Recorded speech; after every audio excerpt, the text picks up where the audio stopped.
study while working full-time, while doing so many other things, you gotta get up at like 3:30 a.m. like me. That's how all the hustlers are doing it. Okay, no, let's start that again. Take two. Let's do a realistic how I study and learn new things while having a full-time job and also running a business.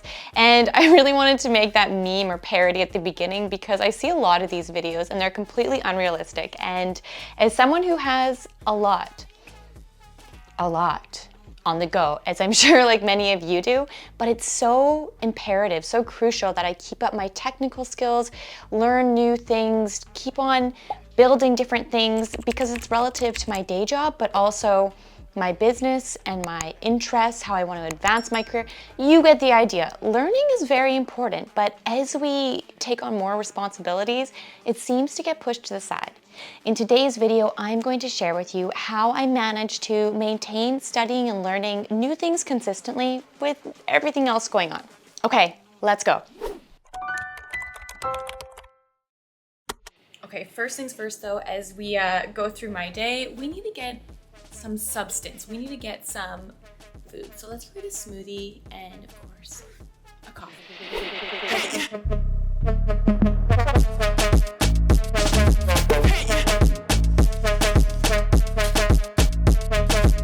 We have the smoothie, which probably made my mouth purple already, and we have the coffee. Okay, let's get really into this video though on how I managed to have a full-time job. Actually, not just a full-time job, but also to a very busy business through tiffintech, through making content for you, working with different partnerships, educating you. I hope I'm educating you or helping you. And it's that alone, those two things, running a business and then also having a full-time job, is a lot to manage. So it's very important for me to keep up to date with all the tech trends or keep on learning new things, not just keeping up to date with tech trends, but learning new things. And the first thing that is the biggest thing, my biggest piece of advice to you, is to understand how you best function throughout the day. And what I mean by that is throughout the day, there are different parts of our day where we have energy fluctuations. So for me, in the morning, I am extraordinarily productive. That is my time. But as the day goes on, so does my energy levels. Now, some people more have graphs like this where it goes up and down throughout the day. Some people are night owls and work really well at night. For me, I know that I work best in the morning. So much so that by 5 p.m., I pretty much shut everything down because I won't get anything done anyways, or it'll take me a long time. Now, with that information, once you identify when you are most productive, I always focus on my hardest or things I really want to do the least during my time of productivity. And although learning isn't necessarily something I want to do the least, it's one of the things that gets pushed off the fastest if I don't do it first thing, because it's not a priority in the sense that direct learning isn't going to, bring me more money or pay my paycheck. I'm not going to get fired if I don't do it, any of those things. Now, long-term speaking, there is massive benefits in continuous learning. So I understand the importance of it, but that being said, it's easy to push it off. Okay, we are back in action. We have our coffee. It's too hot. It's too hot. Going from smoothie to coffee, not good. Okay, the other thing I want to talk about, once you have figured and identified when you are most productive throughout the day and decide to make that your time to learn, you need to actually make out a plan. So I'll show you on screen here a little example calendar, I guess you could call it, that goes through how I plan out my learning. So as you can see, I don't learn every single day because it's not realistic based on everything else I have to do in my days. But in the mornings, I always allocate 1 to 2 hours for learning time. Not every morning, but every second morning. And I only do this throughout the work days. The weekends, I completely take off. And this is because for me, I find it best when I have 1 or 2 days, usually it's 1 day on Sunday, to completely recharge versus working a little bit in increments. This is not something that's completely unrealistic to be learning every day or every second day, whatever it is, but you need to prioritize that. And for me, in order to prioritize something, I have to have a reason. Why am I going to prioritize this? Why does this matter? So for example, for me right now at work, I need to learn Next.js. I don't need to, but it's something that we use a lot at work. And if I'm speaking to other developers and educating other developers about this, about Next.js, I want to be able to be proficient in it. I want to have built projects in it, really understand it, the fundamentals. And so that gives me a purpose as to why I am learning this. Now, this could also be probably allocated into some of my work time. That being said, I work at a startup, so as we say, we're building as we're flying the plane. Like, it's very, very hectic. So I choose to learn prior to starting my day. And this might be a different case for you, depending on why you are learning with a full-time job, but have a purpose as to why you are learning. That isn't to say just learn something for fun, but I do think it makes it easier and you will be more disciplined if you have a reason to your learning.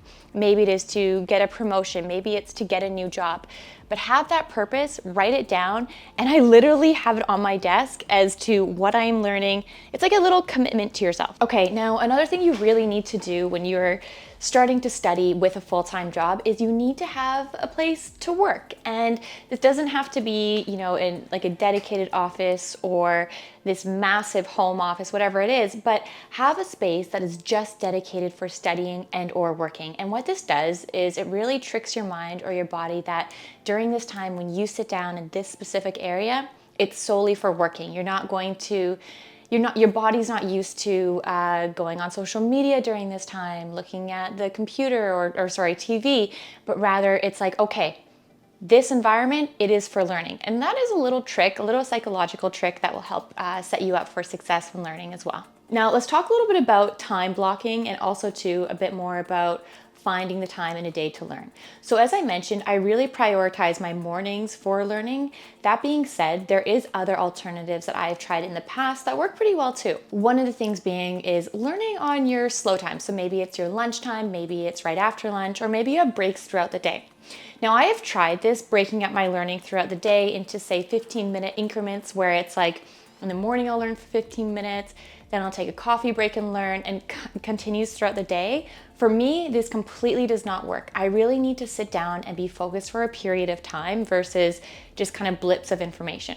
Now, everyone's different, so I definitely think it's worth trying out for you, but for me, it's something that I really need to get into the zone and focus. Maybe it's because I usually learn technical things that I need to spend more time on it than just a few minutes, but I would say for me, as I've shown you in my calendar, it's usually between 1 to 2 hours. I try for 2 because a lot of the courses I take or what I am reading is quite a few hours in length, and I like to, in the period of a month, complete something. That actually brings me to my next point, which is how do you decide what course to take or what material to utilize when you are learning something?